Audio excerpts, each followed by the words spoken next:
जी chapter 14 हमने start किया था, नाम हमने रखा था, चैप्टर 14 का नाम हमने रखा था फाइनेंशियल रिस्क मैनेजमेंट। एक बिजनेस को कुछ फाइनेंशियल रिस्क फेस करना पड़ते हैं, तो इस चैप्टर में हम पढ़ेंगे फाइनेंशियल रिस्क को मैनेज कैसे करना है। फाइनेंशियल रिस्क फेस करना पड़ते हैं due to interest rate risk, due to commodity risk, या मेनली हम जो पढ़ रहे थे वो क्या था, फॉरेन एक्सचेंज रिस्क, बोले तो forex, foreign exchange risk, forex का रिस्क बिजनेस को फेस करना पड़ता है। इंपोर्ट एक्सपोर्ट में अगर आप इन्वॉल्व हो तो फॉरेन करेंसी में एडवर्स मूवमेंट आने की वजह से जो बिज़नेस को नुकसान होगा वो क्या है, फॉरेन एक्सचेंज रिस्क। हम सीख रहे थे अभी तक कि एक लोकल करेंसी को फॉरेन करेंसी में कन्वर्ट कैसे करना है। आज से ऑनवर्ड हम सीखेंगे कि एक फॉरेन एक्सचेंज रिस्क को मैनेज कैसे करना है, लोकल करेंसी को फॉरेन करेंसी में कैसे हमने कन्वर्ट करना है। इसके लिए हमने अपना एक गोल्डन रूल लिखा था। गोल्डन रूल क्या था हमारा, पे मोर रिसीव लेस। मीन अगर हमने फॉरेन करेंसी में पेमेंट करनी है तो पेमेंट करते वक्त जो है वो पे मोर हमने पेमेंट करनी है। अगर दो रेट दिए हुए तो एक रेट दिया फिर तो ज़िंदगी आसान है, उसी रेट से आपने क्या करना है, मल्टीप्लाई या डिवाइड करना है, तो आपके पास आपकी लोकल करेंसी निकल आएगी जो फॉरेन में आपने कन्वर्ट करनी है। लेकिन अगर दो रेट हैं तो दोनों पे कैलकुलेशन करके हम किस तरफ जाया करेंगे, पे मोर रिसीव लेस, पे मोर रिसीव लेस। पे मोर में अगर मल्टीप्लाई का केस है, कब मल्टीप्लाई का केस होता है आज हम ये भी डिस्कस करेंगे। तो फिर हमने क्या करना है, हाई रेट से जो है वो मल्टीप्लाई करना है। और अगर डिवाइड का केस है, कब डिवाइड का केस होता है ये भी आज हम डिस्कस करेंगे। तो उस सूरत में लो रेट से आपने डिवाइड करना है, फिर जाके पे मोर निकलेगा।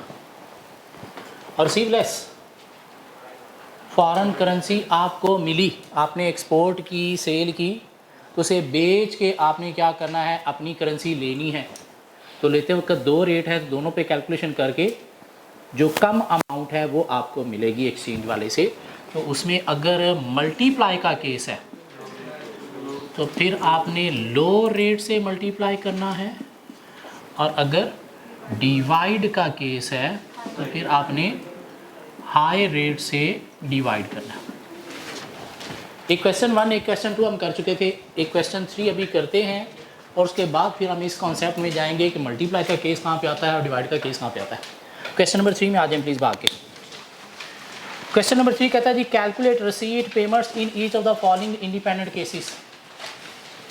मीन आपने रिसीट पेमेंट निकालनी है, अगर कहीं से रिसीट है तो आपको कितने पैसे मिलेंगे फॉरेन करेंसी के अगेंस्ट, कोई पेमेंट है तो आपने कितनी पेमेंट करनी है फॉरेन करेंसी के अगेंस्ट। पार्ट ए, आप Pakistani company Q mobile intend to receive 300,000 lira from Turkey against export of mobile. आप पाकिस्तान में, क्यू मोबाइल आपका नाम है, आपने कोई टर्की में एक्सपोर्ट की है और वहाँ से आपको रिसीव हुआ है 300,000 लीरा अगेंस्ट रुपीज़, क्या कहला है, तो आपने रुपीज़ शायद निकालने, इसके रुपीज़ निकालने होंगे। सो what will be the proceed of exchange rate in rupees against each lira is 0.9 to 0.87 against each lira. मतलब क्या हुआ, लीरा एक है या पाक रुपये एक है, लीरा एक है, लीरा एक है, पाक रुपये कितना होगा 0.9 या 0.87, क्या कह रहा है, against each lira. Mean lira क्या है, इसमें एक है इस केस में, और पाक रुपये कितना है एक लीरा के अगेंस्ट 0.9 या पाक रुपये कितना है 0.87। हम क्या करेंगे, दोनों से कैलकुलेशन करेंगे। क्वेश्चन 3 पार्ट ए, पेज को हमने डिवाइड किया, इधर हमने लिखा जी लीरा और इधर हमने लिखा जी रुपीज़, इधर हमने लिखा लीरा और इधर हमने लिखा रुपीज़। एक लीरा इक्वल है कितने रुपीज़ के, 0.9, और एक लीरा कितने रुपीज़ के इक्वल है 0.87। ठीक हो गया। और कितने लीरा आपको मिले हैं सर? 300,000। तो आपने एक्स फाइंड करना है, क्रॉस मल्टीप्लिकेशन में गए तो क्या आ गया? 1 into x is equal to 300,000 into 0.9, so x is equal to 270,000। उधर से भी एक्स निकाला जा सकता है। 300,000 lira is equal to x, so x is equal to 300,000 into 0.87, क्या कहला? So x is equal to 261,000। Receive है, receive less how much? Rupees कितना? 261,000। ये आपका आंसर है, यही आंसर है। किसी का ये आंसर खुद से ना आया हो, जाके किसी का कुछ भी ना आया हो, ऐसे भी लोग होंगे जिन्होंने कुछ किया ही नहीं होगा। तो अभी बड़ा औखा काम है ना, मतलब पहले दिन हम पढ़ना शुरू कर दें, ये क्या बात हुई? कभी ज़िंदगी में ये किया ही नहीं था, लेकिन आप करना शुरू कर दो। क्यों? सेमेस्टर ईजी नहीं है, ये औखा हो जाएगा अगर आपने अभी से ही स्टार्ट ना किया तो। जी नेक्स्ट क्या? नेक्स्ट देखिएगा, part B. Saudi company Al Maja limited intends to pay rupees 500,000 to Sapphire limited against import of cloth. This mean आप सऊदीया में बैठे हो और आपने पाकिस्तान से कुछ इंपोर्ट की है सफायर से, और उसको आपने पाकिस्तानी रुपी पे करने हैं 500,000। तो आपने अपनी करेंसी देखना होगी कितनी बनेगी। हाँ, इस केस में आप पाकिस्तान में नहीं बैठे, इस केस में चार्टर्ड अकाउंटेंट बनने के बाद आपको सऊदीया में जॉब मिल गई अल माजा लिमिटेड में, आप वहाँ पे बैठे हो और इंपोर्ट कर रहे हो कहाँ से? पाकिस्तान से। मीन आप अरबी हो, पाकिस्तान से इंपोर्ट कर रहे हो, ठीक हो गया? So what will be the payment if exchange rate in Saudi riyal, SAR stands for Saudi Arabia riyal, क्या कहलाए? Against each rupee is 1.45। Each rupee, एक रुपी, रियाल कितना है? 1.45 या 1.42। सो हमारा आ गया जी केस बी। एक तरफ हमारे पास जो है वो सऊदी अरेबिया रियाल है और दूसरी तरफ हमारे पास रुपीज़ है। सऊदी अरेबिया रियाल है और दूसरी तरफ हमारे पास रुपीज़ है। ये एक है तो ये कितना है? 1.45। ये एक है तो ये कितना है? 1.42। कितने रुपीज़ की आपने पेमेंट करनी है? 500,000 की। रुपीज़ वाली साइड पे ना, क्या कह रहा है? तो फाइंड क्या करना है आपने? X. So x is equal to 500,000 multiply by 1.45, 720।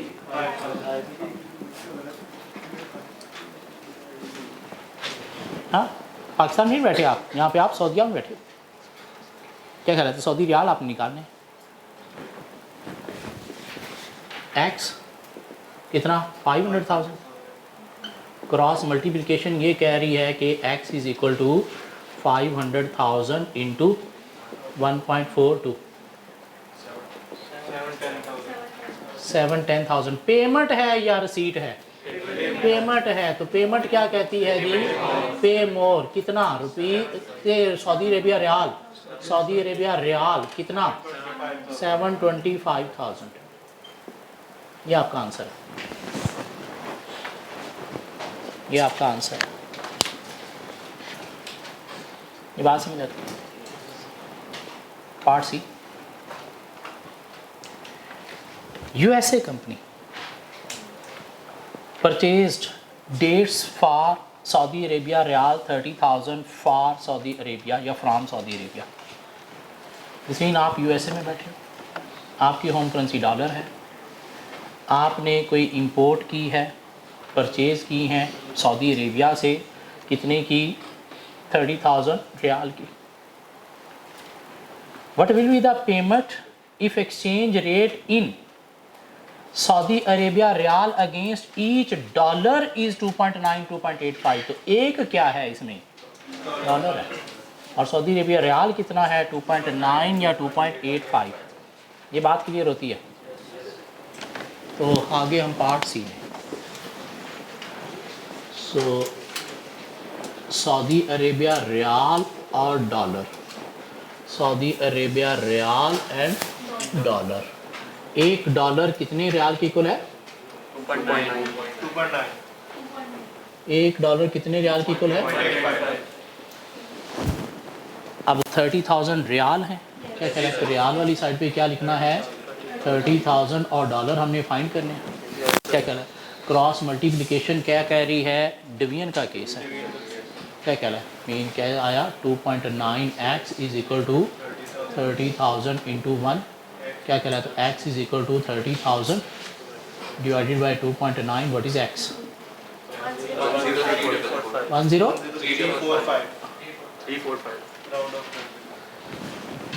ठीक हो गया? ओके, यहाँ से क्या है जी? 30,000 आपके पास रियाल है और ये x है, तो x is equal to 30,000 divided by 2.85। So what is x?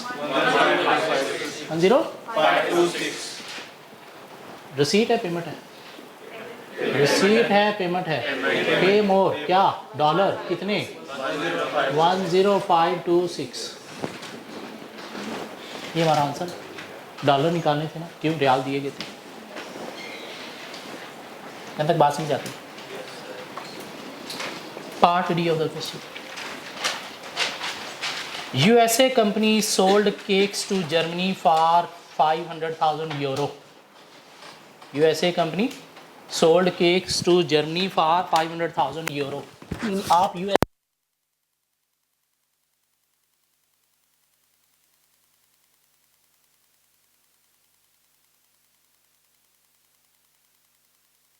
D, USA company sold cakes to Germany for 500,000 euro. यूएसए ने एक्सपोर्ट की कितने की? 500,000 यूरो की रिसीव करनी। What will be the receipt if exchange rate of dollar against euro is 0.48458 and 0.0462? अब मुझे सिर्फ आप ये बता दें कि इसमें डॉलर एक है या यूरोप एक है? यूरो एक है। कैसे पता चला? डॉलर अगेंस्ट यूरो, ईट यूरो। क्या कहला है? एक यूरो। क्या कहला है? तो डॉलर कितना है? 0.0458। यूरो कितना है? एक है। हम आगे केस में, पार्ट डी है हमारा, और ये हमने लाइन लगाई। एक तरफ हमारे पास डॉलर है और एक तरफ हमारे पास यूरो है। एक तरफ डॉलर है और एक तरफ यूरो है। ये एक है, ये एक है, और ये डॉलर कितना है? 0.0458।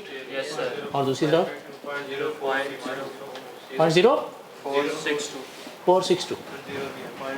0.0462। ठीक हो गया? कितने आपको सर मिल रहे हैं? यूरो मिल रहे हैं या डॉलर मिल रहे हैं? यूरो मिल रहे हैं सर। कितने मिल रहे हैं? 500,000। तो आपने x निकालना है और क्रॉस मल्टीप्लिकेशन क्या कह रही है? मल्टीप्लाई का केस है।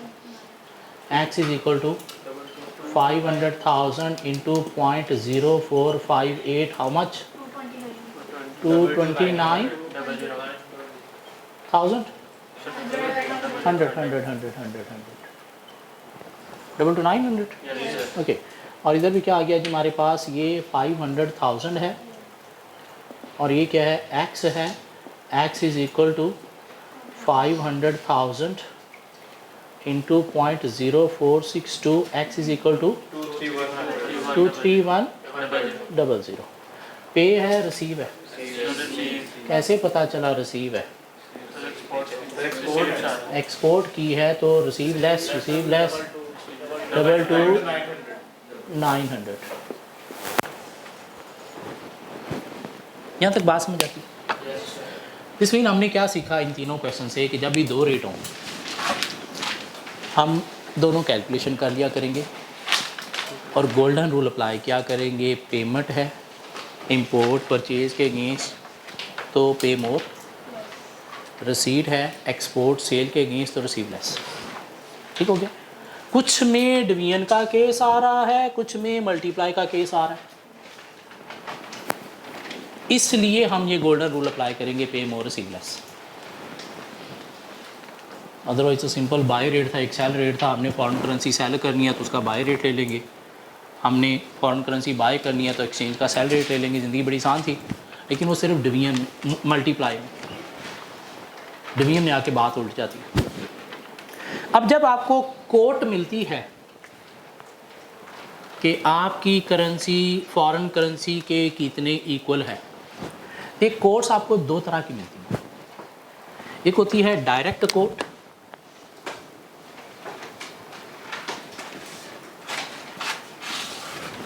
और एक होती है इनडायरेक्ट कोट।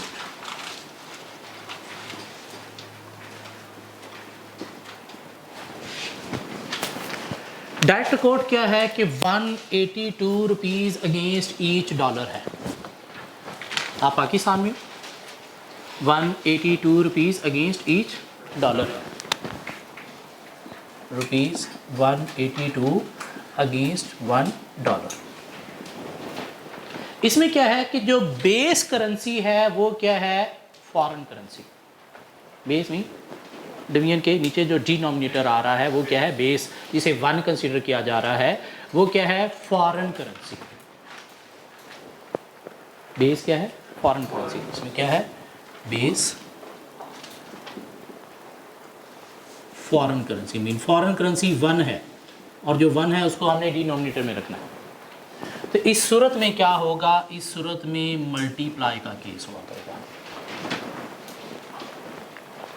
इस सूरत में मल्टीप्लाई का केस हुआ करेगा डिवीजन करने। डायरेक्ट कोट मीन आपकी होम करेंसी कितनी फॉरेन करेंसी 1 की इक्वल है, मीन बेस क्या बन गई, फॉरेन करेंसी। ठीक हो गया।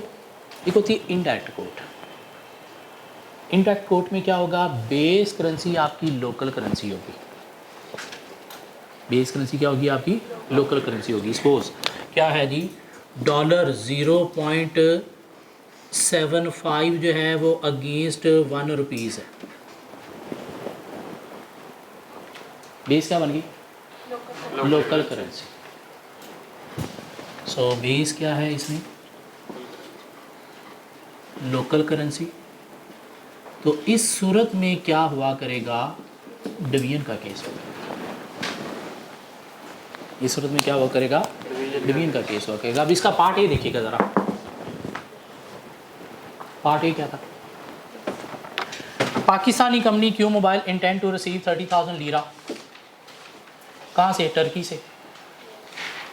और क्या हुआ इसमें, exchange rate in rupees against each lira is 0.9.87।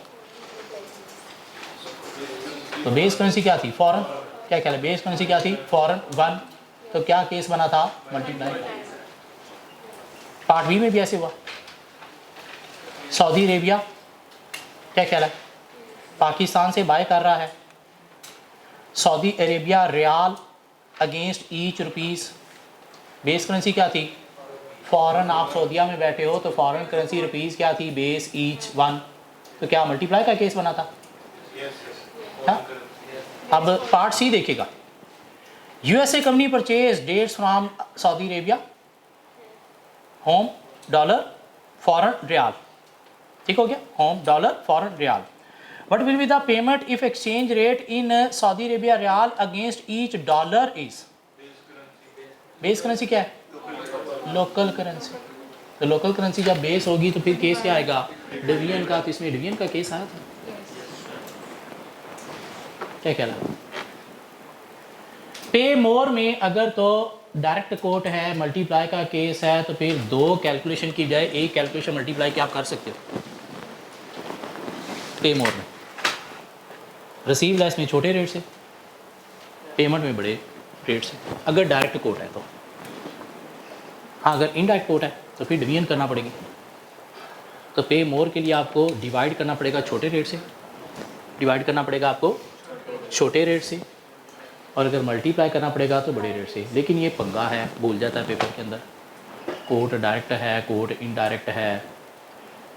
बड़े से डिवाइड करना है, छोटे से डिवाइड करना है, वो चार्ट में क्या लिखा हुआ था। तो इसलिए इस पंगे से बचने के लिए हमने क्या किया, दो कैलकुलेशन, दोनों से वैल्यू निकालो और उसके बाद पेमेंट है तो पे मोर वाली अमाउंट ले लो, और अगर रिसीट है तो रिसीव लेस वाली अमाउंट ले लो।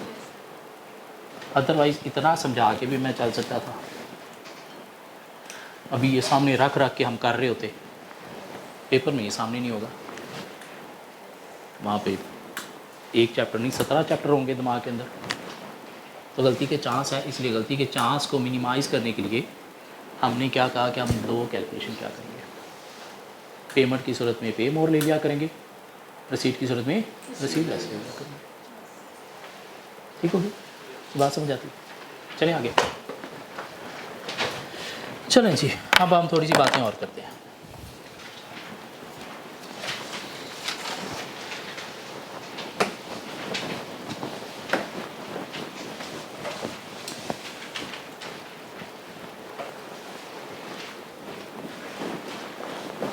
हम एक्सचेंज पे जाते हैं फॉरेन करेंसी बाय सेल करने के लिए, तो हमें वहाँ से एक तो स्पॉट रेट मिलता है,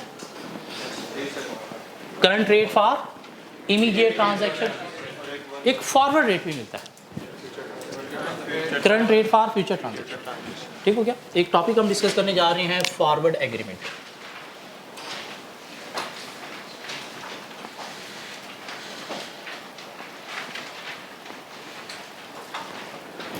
सपोज मेरा एक मोबाइल का बिजनेस है, एक मोबाइल की दुकान है मेरी ऑफिस सेंटर के अंदर। ठीक हो गया। और मैं क्या करता हूँ, बाहर से आईफोन इंपोर्ट करके यहाँ पे कस्टमर्स को बेचता हूँ। बाहर से सपोज मुझे $1000 का एक आईफोन मिला है, तो सपोज वो मुझे पड़ा 1,80,000 का, मैं यहाँ पे 2 लाख का बेच देता हूँ और कस्टमर लेने के लिए तैयार है। मार्केट के अंदर कई कस्टमर्स ऐसे हैं जो चाहते हैं कि सबसे पहले ये नया मॉडल मेरे हाथ में आना चाहिए। शौक़ी कस्टमर होते हैं, ये पाकिस्तान में बहुत ज़्यादा है। पाकिस्तान में मोबाइल ज़रूरत नहीं है, शो है। ऐसे ही वो ज़रूरत नहीं है, क्या है, शो ऑफ है, स्टेटस सिंबल बन गया एक तरह का। तो मेरा मोबाइल का बिज़नेस है, मैं बाहर से आईफोन इंपोर्ट करके यहाँ पे कस्टमर को बेचता हूँ। और मुझे नज़र आ गया है कि ठीक 3 माह बाद एप्पल आईफोन 14 जो है वो लॉन्च करने वाला है, और मेरे पास 10 कस्टमर सुच्चे ऐसे हैं जिन्होंने मुझसे मोबाइल, अभी शायद मैं दुकान पे भी नहीं लेके गया हूँगा, रात को घर से भी मुझसे लेने आ जाएंगे कि सुबह दुकान पे तो ले गया तो कोई और ना ले जाए, क्यों सुबह दुकान पे तो फ़लाँ भी तो उसी लेने आ जाएगा, तो मेरे पास रात को आ जाए। तो 10 कस्टमर है मेरे पास ऐसे जिन्होंने मुझसे मोबाइल ख़रीदना है, और मैंने मोबाइल कहाँ से मंगवाना है, यूएसए से। एक नया आईफोन, अब नॉर्मल सी रूटीन है, $1000 का लॉन्च होता है। इसी मुझे 3 मंथ बाद 10 मोबाइल के अगेंस्ट $10,000 की पेमेंट करनी है। 3 मंथ बाद $10,000 की पेमेंट करनी है, क्यों, मुझे 10 मोबाइल ख़रीदने हैं। कस्टमर है मेरे पास, क्या करें, खरीदने की फ़ौरन बाद बिक जाएंगे। सो आज डॉलर का रेट है 182, 3 माह बाद 200 क्रॉस ना कर जाए। अगर तो मेरे पास $10,000 के पैसे हैं तो मैं आज डॉलर लेके ख़रीद के रख लूँ, ताकि 3 माह बाद मैं क्या करूँ, परचेज़ कर लूँगा। डॉलर का रेट उस वक्त ज़्यादा होगा, लेकिन मैंने तो डॉलर सस्ता ख़रीदा होगा, क्यों भी मेरा कुछ फ़ायदा हो जाएगा। क्या ख्याल है, मोबाइल के ऊपर जो प्रॉफिट मैंने कमाना है वो तो होगा ही होगा, लेकिन मेरे पास पैसे नहीं, मैं गरीब आदमी हूँ। क्यों, $10,000 बिज़नेस से निकालना नहीं, 3 माह में $10,000 से मैं पता नहीं और कितना कमा लूँगा। तो मैं गया बैंक के पास,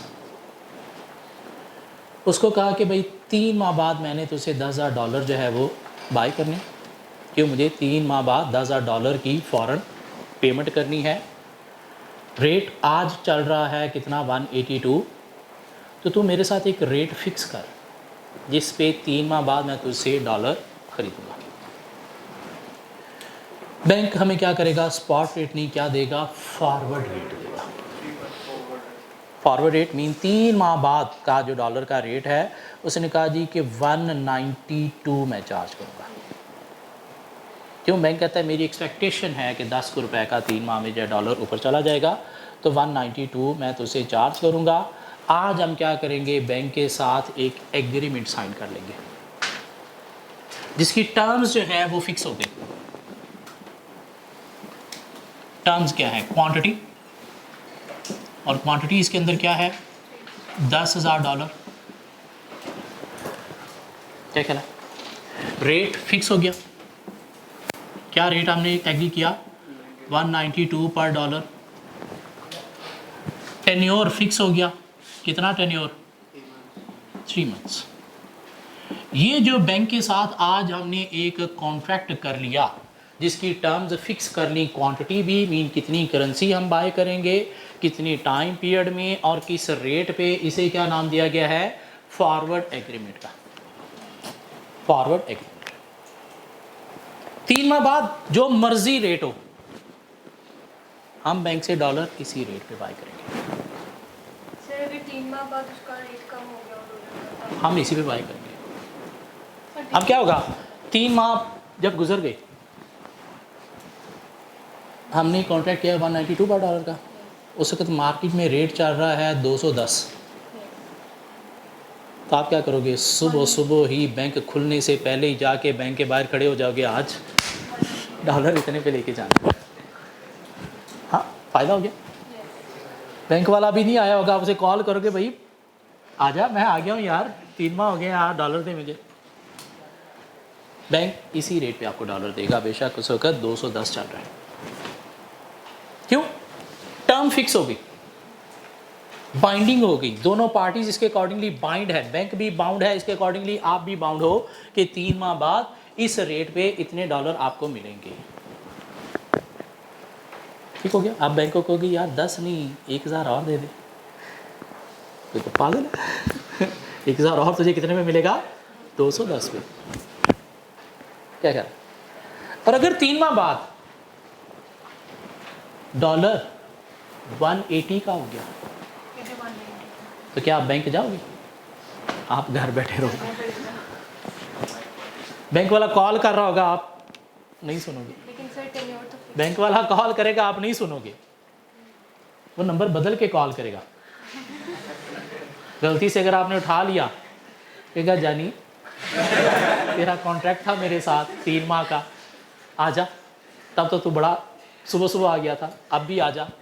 आप कहोगे नहीं मैं आराम काम नहीं करता, ये चीज़ ठीक नहीं है, देखो हमें आराम काम में नहीं पढ़ना चाहिए, मैं शरीफ हो गया हूँ तब मैं ऐसा था। लेकिन बैंक कहेगा नहीं, दोनों बाइंडिंग है, तो रेट जो भी होगा आपको उस कॉन्ट्रैक्ट के अकॉर्डिंगली उतने डॉलर ख़रीदना पड़ेंगे। ये क्या है? फॉरवर्ड एग्रीमेंट, जिसके अकॉर्डिंगली हम फॉरेन एक्सचेंज रिस्क को मैनेज कर रहे हैं। रेट ज़्यादा हो फिर भी आप इसी पे लोगे, कम हो तो नुकसान भी है तो भी आप इसी पे लोगे। क्या कहना? 3 माह बाद एप्पल ने जो मोबाइल लॉन्च किया, उन्होंने देखा जी हमारा आईफोन 13 पिट गया था, लोगों ने ख़रीदा नहीं, तब मार्केट शेयर दोबारा से कवर करने के लिए उन्होंने $700 का मोबाइल लॉन्च कर दिया। तो आपको क्या $10,000 चाहिए, 7,000 चाहिए? 7,000 चाहिए। आप बैंक को कहोगे यार मेरी रिक्वायरमेंट 7,000 की है तो $7,000 दे दे, बैंक कहेगा नहीं, हमारा जो कॉन्ट्रैक्ट है 10,000 का, तो भी मुझे 10,000 लेगा। हाँ, 3,000 जो सरप्लस डॉलर हैं, क्या है? सरप्लस डॉलर हैं, ये फिर हम क्या करेंगे, उस वक्त जो मार्केट स्पॉट रेट होगा उस पर मार्केट में खुद बेचेंगे। बैंक से इसी कॉन्ट्रैक्ट के अकॉर्डिंग नहीं मिलेंगे हमें पैसे। क्या ख्याल है? नहीं, मोबाइल उसने जो है वो 1200 का लॉन्च कर दिया, तो फिर हमें कितने चाहिए? $12,000। हम बैंक को कहेंगे इसी रेट पे 2,000 और दे दे, कहेगा नहीं, 10,000 इसके अकॉर्डिंगली, बाकी 2,000 उस वक्त का जो स्पॉट रेट होगा उस पे हमें बाय करना पड़ेगा। मीन ये क्या है? एक ऐसा एग्रीमेंट है जिसकी टर्म्स फिक्स है, क्वांटिटी भी फिक्स है, रेट भी फिक्स है, टाइम पीरियड भी फिक्स है, और दोनों पार्टी उसके अकॉर्डिंगली बाउंड है, कोई भी पार्टी उससे मुकर नहीं सकती, चाहे आपकी रिक्वायरमेंट 3 माह बाद है चाहे नहीं है, इससे ज़्यादा है इससे कम है, बैंक के साथ आपकी यही डील होगी। क्यों? बैंक भी तो 3 माह का बीच में कुछ ना कुछ रिस्क ले रहा है ना। उसका रेट 210 है, नुकसान हो गया ना बैंक का। हाँ, रेट अगर कम हो गया तो आपका भी नुकसान है, बैंक का फ़ायदा हो जाएगा।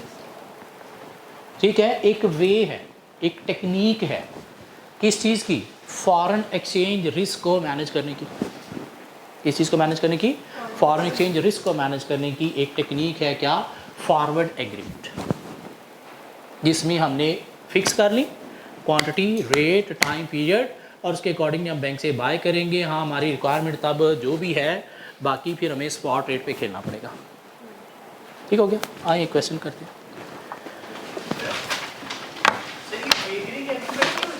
क्या हो जाएगा? लॉ को छोड़ दो।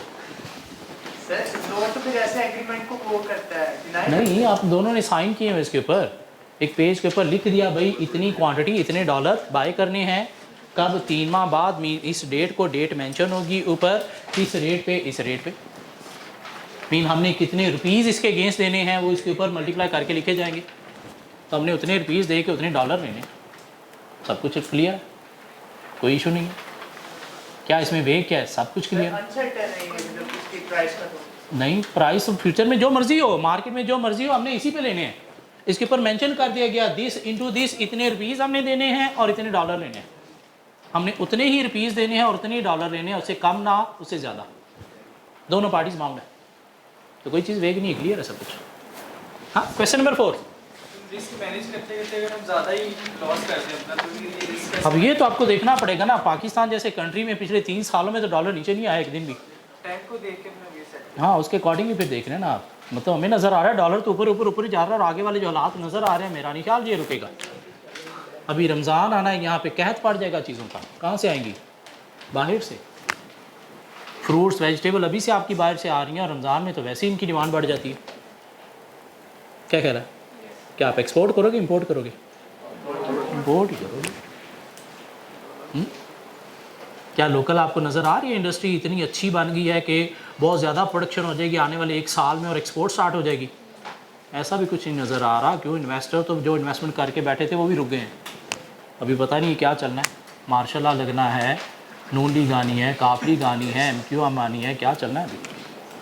ऐसे हालात में इन्वेस्टर इन्वेस्टमेंट नहीं करता, रुक जाता है, वेट करता है हालात पहले साजगार हो लें, इकॉनमी के पॉलिटिकल कंडीशन बेहतर हो लें, फिर हम इन्वेस्टमेंट करेंगे।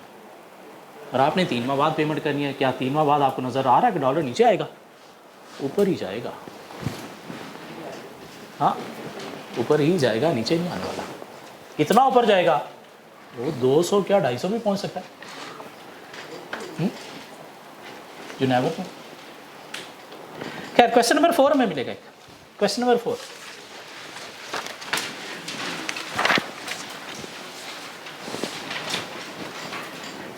Apple Limited has purchased a lot of refurbished laptops at the cost of $850,000 from California. तो Apple Limited कैलिफोर्निया से कुछ रिफर्बिश्ड लैपटॉप खरीदती है, कितने से? 850,000 के। परचेज कर चुकी, हैज़ परचेज्ड। क्या कहना? It needs to be paid after 90 days, mean 3 months बाद पेमेंट करनी है। दिस मीन 3 मंथ्स बाद $850,000 की पेमेंट है। क्या कहना? The company enters into a forward contract, forward agreement to cover foreign exchange risk. 3 months forward rate quoted by the bank are Pak rupee 156 to 158 per US dollar. This means Apple Limited Pakistan में है। Apple Limited Pakistan में है, जिसने California mean America से $850,000 के कुछ refurbished laptop खरीदे। ठीक हो गया? ये एप्पल ओरिजिनल एप्पल नहीं है, एप्पल लिमिटेड पाकिस्तान में आपने रजिस्टर्ड करवाई है इसको। ठीक हो गया? और रेट आपको 3 मंथ्स का फॉरवर्ड रेट जो बैंक ने दिया है वो कितना दिया है? 156 टू 158। आपने डॉलर बाय करके 3 माह बाद पेमेंट करनी है। किस रेट पे? 156 पे या 158 पे, 156 पे या 158 पे, यहाँ पे देखा जाओ क्या कोई एक रेट अप्लाई करके कैलकुलेशन हो सकती है? सर डायरेक्ट कोट है, देखें सही, पाक रुपये पर यूएस डॉलर, $1 कितने पाक रुपये के इक्वल है, इतने पाक रुपये के इक्वल है, डायरेक्ट कोट है। तो पेमेंट में पे मोर भी अगर देखा है तो किससे मल्टीप्लाई करोगे, डिवाइड करोगे? मल्टीप्लाई करोगे, मल्टीप्लाई करते हो तो किससे मल्टीप्लाई करोगे? हाई रेट से मल्टीप्लाई करोगे।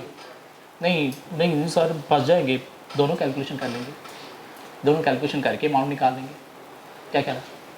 अदरवाइज थोड़ा सा कॉन्सेप्ट यहाँ से दिमाग में रखते हुए हम एक रेट भी यूज़ कर सकते हैं। Okay, subsequently due to some technical reason the size of consignment received was just 60% of the contract size,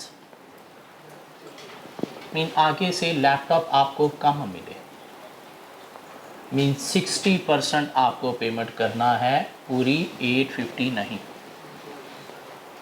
The actual spot exchange rate at the date of payment is as follows, और उस वक़्त का जो spot rate होगा वो होगा 157.2 to 159.1 पर dollar. कब? 3 मंथ बाद का। Due to the change in payment amount, due to the change in payment amount, P Limited closes out the forward contract partially। तो आपने पार्शली वो फॉरवर्ड कॉन्ट्रैक्ट जो है वो क्लोज आउट किया, मीन 850 की बजाय अब आपने एक्चुअल कितने दिए होंगे उसका 60%, उसका 60%। Calculate the net transaction cost, calculate the net transaction cost of this import in Pak rupee to Apple Limited. Apple Limited को पाक रुपी में इसकी कितनी कॉस्ट पड़ी होगी?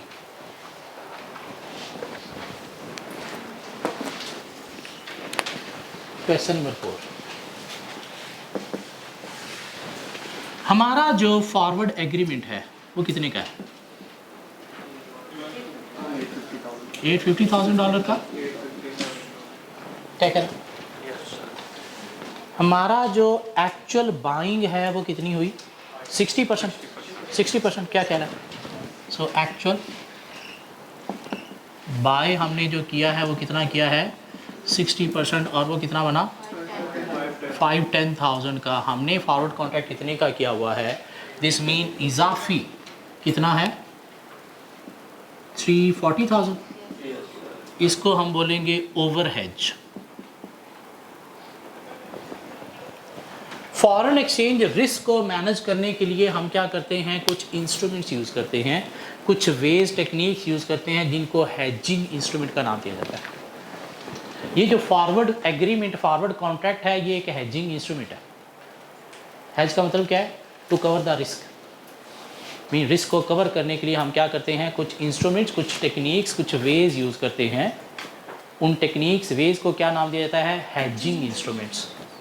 ये जो फॉरवर्ड एग्रीमेंट है, फॉरवर्ड कॉन्ट्रैक्ट है, ये क्या है? फॉरवर्ड एग्रीमेंट, या इसी को ही फॉरवर्ड कॉन्ट्रैक्ट का नाम दिया जाएगा। ये है क्या? हेज इंस्ट्रूमेंट है। दिस मीन हमने फॉरवर्ड कॉन्ट्रैक्ट किया $850,000 का, हमारी जो एक्चुअल बाय या एक्चुअल नीड है वो कितनी है? 60%। दिस मीन $340,000 से हमने ओवर हेज किया है। अब बैंक से 3 मंथ बाद हमने इतने ही डॉलर लेने हैं, लेकिन हमारी पेमेंट कितनी होगी? इतनी। तो बाकी इतने डॉलर हम क्या करेंगे? उस वक़्त के स्पॉट रेट पे बेच देंगे मार्केट में। बैंक को कहेंगे कि नहीं यार तुम्हें 510 दे दे, कहेगा नहीं, मेरा एग्रीमेंट तेरे साथ 850 का है, मैंने उसके अकॉर्डिंगली अपनी चीज़ें मैनेज की हैं, तो तुझे अभी 850 ही लेना पड़ेगा। तेरी रिक्वायरमेंट कितनी है ये तू जान, एक्स्ट्रा डॉलर क्या करने हैं तूने, ये तेरा काम है, मेरा काम नहीं है। हम क्या करेंगे? वो एक्स्ट्रा डॉलर 340 उस वक़्त का जो स्पॉट रेट होगा उससे पे मार्केट में बेच लेंगे। अब हमने क्या निकालनी है? इस ट्रांजेक्शन की कॉस्ट निकालनी है, इस ट्रांजेक्शन की कॉस्ट निकालनी है। तो कॉस्ट निकालने के लिए हम क्या करेंगे? पेमेंट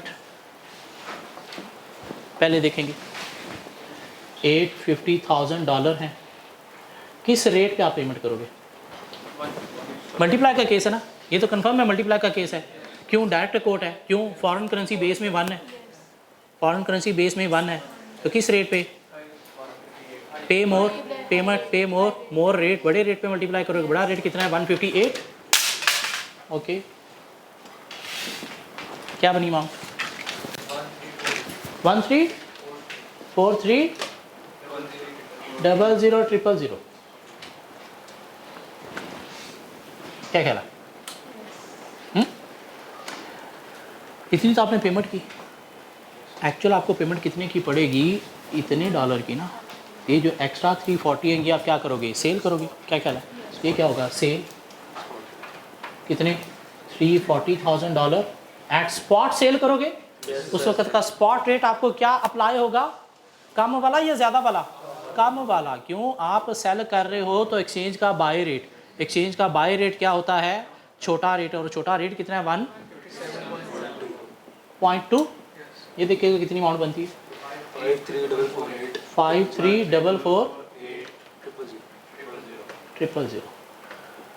ये माइनस करोगे तो आपको क्या पड़ेगी? कॉस्ट जो है वो आपके पास आ जाएगी। नेट कॉस्ट कितनी बनी? Rupees how much? 80852 80852 ये आपसे रिक्वायर किया गया।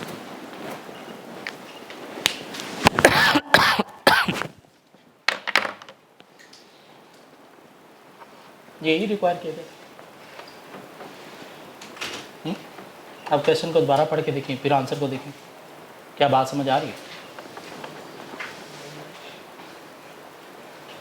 कि आपने कैलिफोर्निया अमेरिका से रीफर्बिश लैपटॉप्स बाय किए कितने? 850 के। और आप एक फॉरवर्ड एग्रीमेंट बैंक के साथ कर लिया जो 3 मंथ्स का है, जो आपने 90 डेज़ बाद पेमेंट करनी है। और फॉरवर्ड एग्रीमेंट जो आपने किया है इस रेट पे किया। और रेट हमें बता रहा है कि डायरेक्ट कोट है, क्यों? उसमें फॉरेन करेंसी $1 रखा गया, बेस फॉरेन करेंसी है। दिस मीन ये केस कौन सा है? मल्टीप्लाई का केस है। क्या ख्याल है? और मल्टीप्लाई में आपने क्या करना है? पे करते वक्त पे मोर हाई रेट से मल्टीप्लाई करोगे। क्या ख्याल है? हाई रेट से मल्टीप्लाई करोगे तो कितना बनेगा? 158 के अकॉर्डिंग। लेकिन आपकी जो रिक्वायरमेंट है, आपको आगे से जो मिले लैपटॉप वो कितने के मिले? 60%। इसमें बाकी डॉलर तो आपने नहीं ना देने। तो क्या किया फिर आपने? बैंक के साथ ओवर हेज कर बैठे थे। तो इतना आपका जो है वो फॉरवर्ड एग्रीमेंट है। एक्चुअल बाइंग आपकी इतने की होनी है, इतना ओवर हेज था जो हमने लेके बैठे नहीं रहना। वो हम क्या करेंगे? बैंक से जब मिलेंगे तो उस वक्त के स्पॉट रेट पे बेच देंगे। उस वक्त का स्पॉट रेट हमारे फॉरवर्ड एग्रीमेंट से ज़्यादा भी हो सकता है, कम भी हो सकता है। इस केस में कम था। सर अगर कम है तो फिर हम ना सेल करें?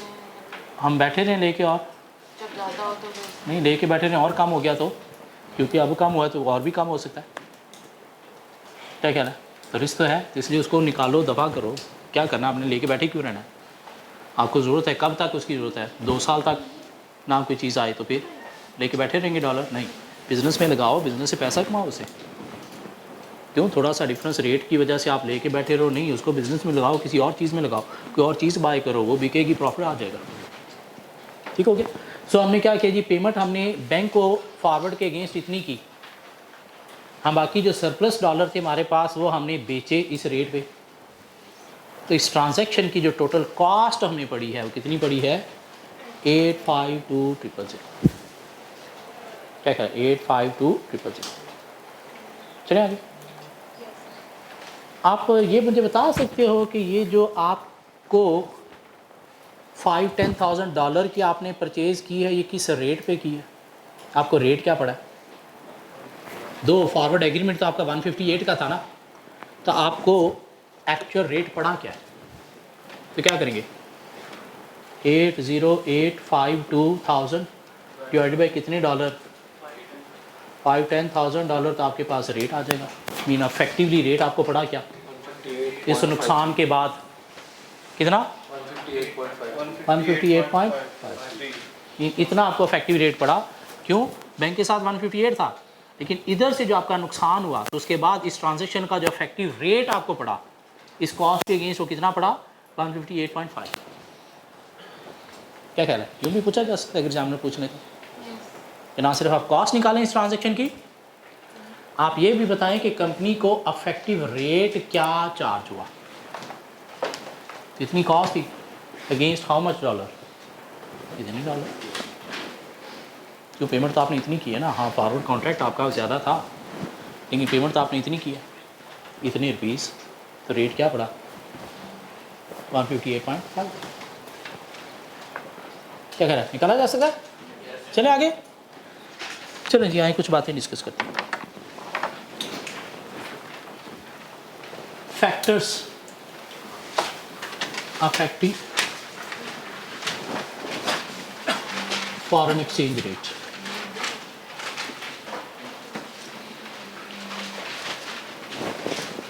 क्या फैक्टर्स हैं जो फॉरेन एक्सचेंज रेट को अफेक्ट करते हैं?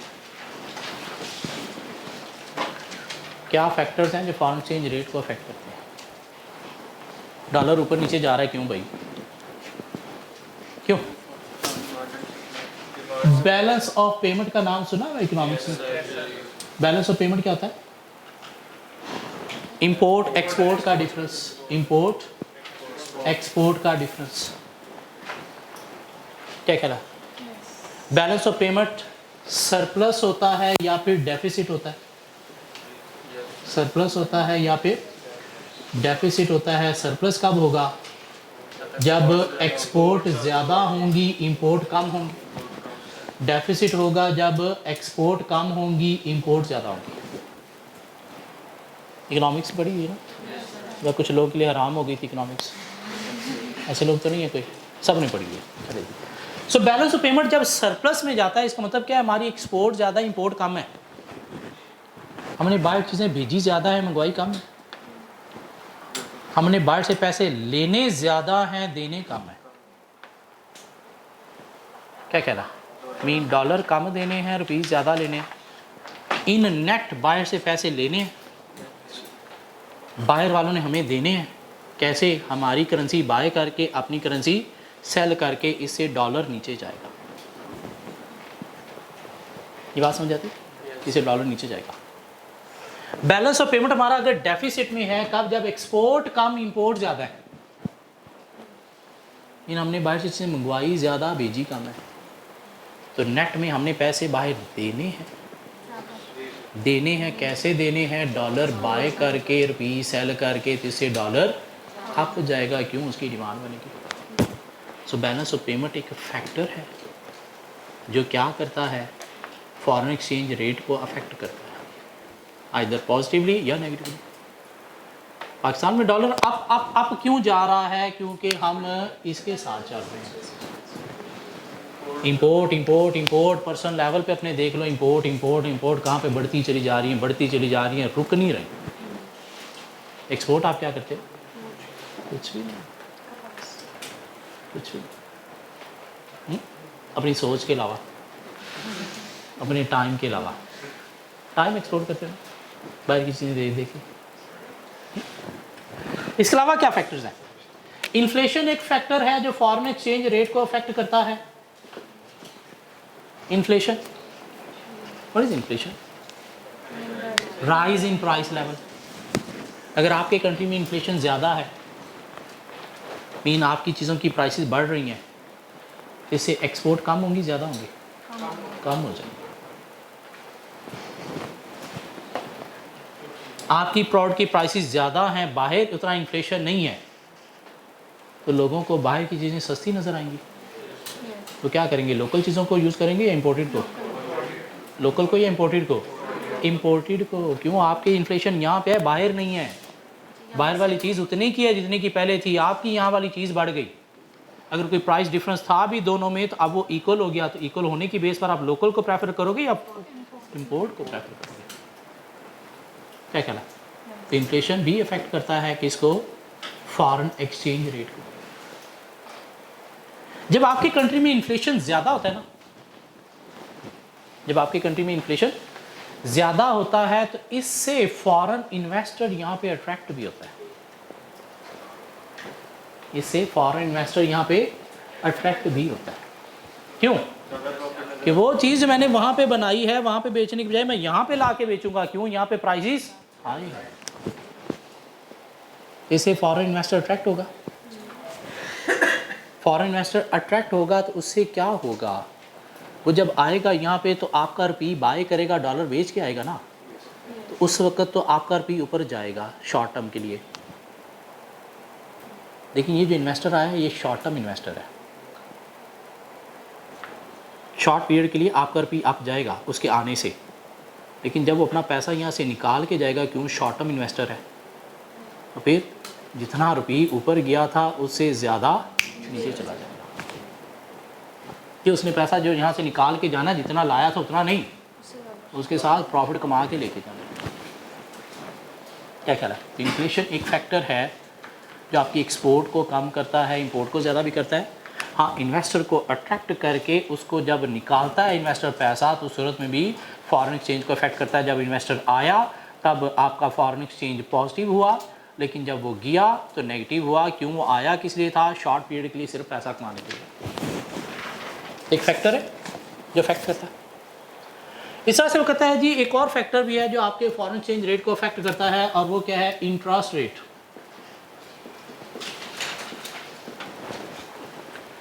इंटरेस्ट रेट भी एक फैक्टर है जो आपके फॉरेन एक्सचेंज रेट को अफेक्ट करता है। कैसे? पाकिस्तान में इंटरेस्ट रेट हाई है दुनिया की निस्बत। अमेरिका के अंदर इस वक्त इंटरेस्ट रेट चल रहा है कोई 3-4%। कोरोना के दिनों में 0% भी चलता रहा, बड़ा 1% हो गया, फिर 2% हो गया, आजकल भी 3-4% है। पाकिस्तान के अंदर नॉर्मल इंटरेस्ट रेट इस वक्त चल रहा है 13-14%। 13-14%। इससे क्या होगा? फॉरेन इन्वेस्टर पैसा पाकिस्तान में इन्वेस्ट करेगा। कहाँ पे? बैंकों में। क्यों? इंटरेस्ट ज़्यादा मिल रहा है। जो वहाँ पे बैंकों में रखता था वो वहाँ पे नहीं, कहाँ पे रखेगा? पाकिस्तान के अंदर। क्यों? यहाँ से इंटरेस्ट ज़्यादा मिल रहा है। इनफैक्ट वहाँ से लोन लेके भी यहाँ पे इन्वेस्ट करे तो बीच में 10% का डिफरेंस है जिसे वो कमा सकता है। इससे क्या होगा? इनिशियली आपका पाक रुपये अप होगा, डॉलर नीचे जाएगा पैसा आने से। लेकिन ये इन्वेस्टर कौन है? Short term, long term? Short term. और जब पैसा लेके जाएगा तो जितना लेके आया था उतना ही, उससे ज़्यादा। क्यों? इंटरेस्ट भी साथ ये खींच के लेके जाएगा, तो उससे क्या होगा? आपका पाक रुपये डाउन हो जाएगा। तो इनिशियली इसने पाक रुपये को फॉरेन एक्सचेंज को बेहतर किया, लेकिन थोड़ी टाइम पीरियड के बाद जब उसने पैसा निकाला तो उसने जितना लाया था उतना नहीं, उसके साथ 10%, 13% और एक्स्ट्रा निकाल के लेके जाएगा। तो सूरत में क्या होगा? आपका रुपये डाउन, डॉलर अप होगा। तो ये इंटरेस्ट रेट भी एक फैक्टर है जो आपके फॉरेन एक्सचेंज रेट को अफेक्ट करता है। क्या ख्याल है? एक और फैक्टर भी है जो आपके फॉरेन एक्सचेंज रेट को अफेक्ट करता है। वो क्या हो सकता है? जो साक डार साहब यूज़ करते थे, foreign exchange reserve. Foreign exchange reserve, जिसके थ्रू बाहर के कंट्रीज फिक्स्ड फॉरेन एक्सचेंज पे चलते हैं। क्या कहना है? मीन अगर आपके पास रिजर्व काफ़ी पड़े हैं तो उनको यूज़ करते हुए आप अपने फॉरेन एक्सचेंज को स्टेबल रख सकते हो। और अगर लाइक पाकिस्तान आपके पास फॉरेन एक्सचेंज रिजर्व पड़े ही नहीं तो फिर क्या मेंटेन कर सकते हो? नहीं, फिर डॉलर फुर्ती खाएगा। ये कुछ फैक्टर्स हैं जो फॉरेन एक्सचेंज को अफेक्ट करते हैं। Balance of payment main factor है। इन्फ्लेशन बैलेंस ऑफ पेमेंट के थ्रू ही इफेक्ट करेगा। इंटरेस्ट रेट इन्वेस्टर्स के थ्रू अफेक्ट करेगा। और फॉरेन एक्सचेंज रिज़र्व जो है ये भी फॉरेन एक्सचेंज रेट को अफेक्ट करते हैं। क्यों? आपके पास पड़े हैं तो आप रेट को मेंटेन कर सकते हो। जैसे डिमांड बनी, रिज़र्व से पैसा छोड़ दिया, मार्केट में सप्लाई दे दी।